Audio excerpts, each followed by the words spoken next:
The Saint Lucia National Trust and the Archaeological and Historical Society have both taken issue with the recently conducted study of the land under development by Cabot Saint Lucia in the northeastern corner of the island.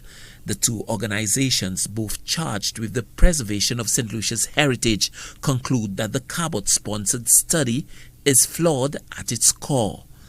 The director of the Saint Lucia National Trust, Vishnu Tulsi, says the archaeologist who conducted the study, Dr. Reginald Murphy, was not properly directed.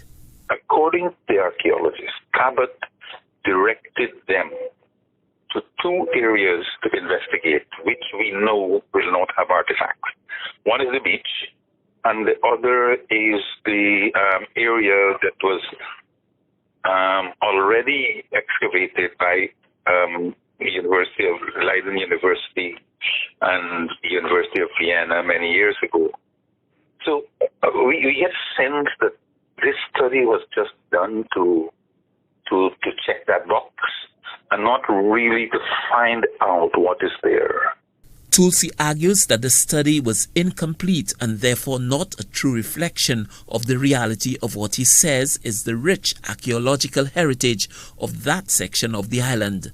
The Saint Lucia National Trust is calling for the Cabot-sponsored study to be rejected. The archaeologist in his report did make mention of other areas that needed further investigation, and that an archaeologist should be present during development. All of these statements are telling us that the study was not complete. It did not focus on the areas where it should have focused, and as a result, the recommendations are flawed. We believe that that study should be rejected, a proper study done, and development approvals be based on a more in-depth investigation of the site. In a joint statement released on Monday, the two organizations, the Saint Lucia National Trust and the Archaeological and Historical Society, accused the developer of breaching its commitment not to commence works in the archaeologically sensitive area before an assessment is undertaken.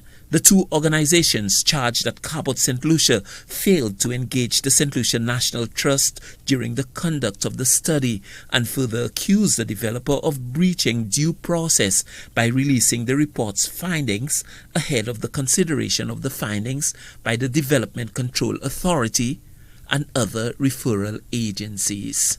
Stanley Lucien for the HTS News Force.